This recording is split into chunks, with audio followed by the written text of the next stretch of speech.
Hi everybody! I've talked a little bit about waist training methods before, but I've never actually dedicated a whole video talking about them in length. This video will touch on a few different popular methods of waist training, the differences between them, and a bit about my own journey and what worked for me when I was waist training with intent. But of course, I have to remind you to always check with your doctor before attempting to waist train or wearing corsets for any reason. Should you decide to take up corseting, remember to have your health monitored throughout your journey. So first, let's start with the Romantasy roller coaster method. In my very first waist training video, I mentioned that this was the method I used to start out with. The roller coaster method was developed by Ann Grogan, president of Romantasy Exquisite Corsetry. Ann is the only real waist training coach that I personally know of, and she's been an advisor for waist trainers for nearly 25 years. She outlines her roller coaster method of waist training in her manual called Corset Magic, which I'll link below in the description. I've also done a book review on that book. And she's also offering personalized waist training courses and programs. So basically you give her your starting stats, you let her know your goals, and she helps you work towards them. The roller coaster method can be a little bit strict. It relies on you maintaining a specific waist reduction for a certain duration at a certain time or during a certain day. So for instance, let's say that your natural waist is 28 inches and you're wearing a corset at 26 inches, so a 2-inch reduction. You start by wearing your corset for a couple of hours each day, for a few days, or until your corset is seasoned. Once you're ready, you can increase your hours by another couple of hours and wear your corset, say, 4 hours a day for several days or a week. Once you feel comfortable with that, you can once again increase your wear for several more hours per day, always staying at that same reduction and slowly building up your tolerance for longer hours. Once you're able to wear your corset for 8 hours a day or all day at those 26 inches, you can then tighten your corset just a little bit, but also drop your hours back down so that you're cinched more, but it's for a shorter duration of time. Then, just like before, over the course of days or weeks, you slowly build up your tolerance for longer hours at that restriction. When you're ready, you can tighten your corset just a tiny bit more, but then drop your hours down again. So what you're doing is you're going up and down with your hours, your duration wearing the corset, just like a roller coaster. So this method of waist training requires you to watch the clock carefully, to monitor your reduction daily or multiple times a day using a tape measure. So if you really need a concrete how-to for waist training and you enjoy structure and discipline, then you would probably appreciate the roller coaster method. So I'll have a link down below to the Romantasy page that gives you a more detailed outline about the roller coaster method. And if you need even more help and guidance, then I'll also link you to Ann's personalized waist training courses and one-on-one coaching. Next, let's discuss the contour corset cycle method. So this waist training method was first outlined by Fran Blanche, the owner of Contour Corsets. The cycle method is less strict and scheduled compared to the roller coaster method, and it's described as more intuitive and zen by those who use it. It takes into consideration the fact that your body is not always stable. It's in a constant state of flux. Your natural measurements on your waist can change by several inches even over the course of a day, just from water retention, what you eat, your menstrual cycle if you have one, your stress levels, and more. And these factors, as I mentioned in the how long will it take video from before, can all affect how much you're able to comfortably lace down on a given day or even a given time of day. Because of this, it may feel more intuitive to lace down more on days and times where you're able to tolerate that greater restriction, and then lace down less on days and times where you need a little bit more space. In other words, if the corset feels too loose, tighten it, and if the corset feels too tight, loosen it. And some people may find that they need to loosen or tighten the corset many times throughout the day. There's nothing inherently wrong with this. Fran says that with consistent wear, even when cycling your pressures throughout the day, a waist trainer may find that over a long period of time, their average waist measurement will slowly reduce, even if it may not feel like that by having to vary your measurement slightly every day. So here, the exact number of your waist to the ½ inch is less important than your comfort level, but the cycle method somewhat implies that the trainer is wearing the corset for longer hours each day compared to the roller coaster method. So how many hours a day is best when it comes to waist training? Once again, this is different for everybody. Some people are able to see really quick results in a corset even with fewer hours put in, and some people will have slower results even when they're wearing their corset all day.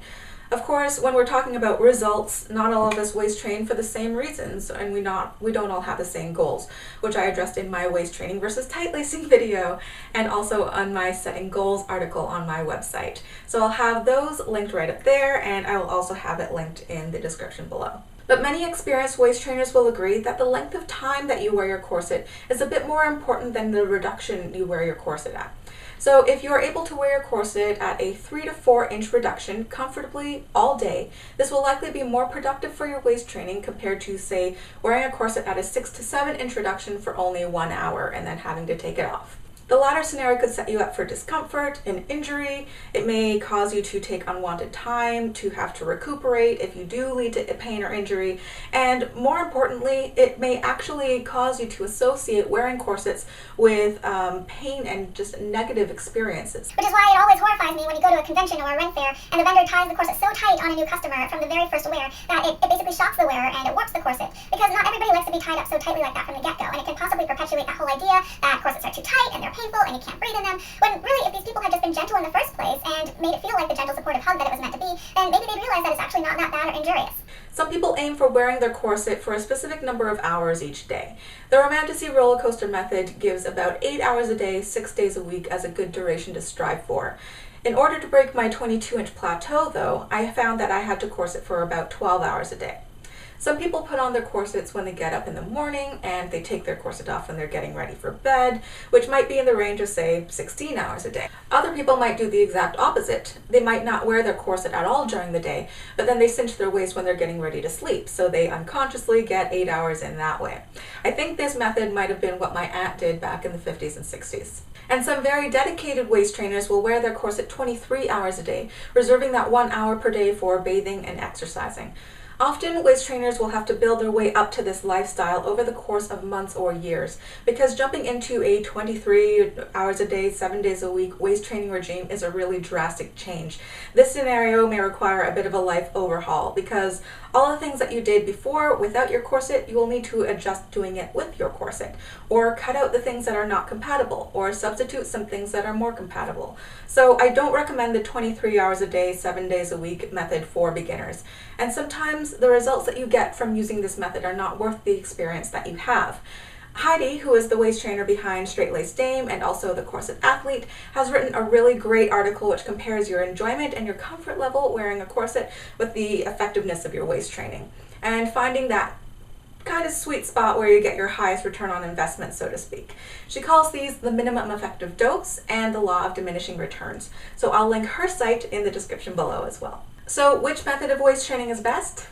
I kind of can't tell you which waist training method is best for you. As I've said before, we all have different bodies, different schedules, different goals, but myself, having tried both the Romantasy roller coaster method and the contour corset cycle method, I found that the roller coaster method gave me what I was looking for in the very beginning, when I was still relatively new at corseting, back when I needed technical, straightforward, step-by-step guidance on how to wear a corset. Slowly building up my hours over many weeks and months at a time also helped to teach me how my body is supposed to feel during the process of waist training, and also how it's not supposed to feel. I used the roller coaster method to train down for the first 5 or so inches of reduction. Of course, as with most forms of body training, I eventually reached a plateau in my comfortable waist reduction. I sort of felt myself a failure at this point because I wasn't advancing with the same speed I was before, and I wanted to keep on schedule. So, not wanting to risk pain or injury, after some research I invested in a number of better fitting corsets, and I found myself gravitating more towards the contour corset cycle method. The cycle method allowed me to be a bit less hard on myself if I didn't meet a certain goal within a certain amount of time. It also respected the limitations of my body and the signals that it was giving me. It felt healthier, kind of like, I was being a bit more gentle with myself while still presenting enough of a challenge to see progress and advancement if I chose. And you know what? I began enjoying wearing my corset again. It allowed me to take my eyes off the clock, to stop measuring my waist circumference every day, and to just enjoy the posture support and the feeling of being hugged that's associated with wearing a corset. It allowed me to remind myself that I actually like wearing corsets just for what it is. It's not solely for the goals and the end results. It actually allowed me to enjoy the journey and not just look forward to the destination, which actually, ironically, got me to my destination faster. So I talked about a few different waist training methods in this video, and there are probably other methods to train apart from these. So I encourage you to do a little bit of your own research and find the one that's most comfortable and safe and what works for you. And if you do already waist train, then let me know in a comment below which method works best for you and what other methods you had tried on your journey before reaching your current method of waist training. Thank you guys so much, and I'll see you in the next video. Bye.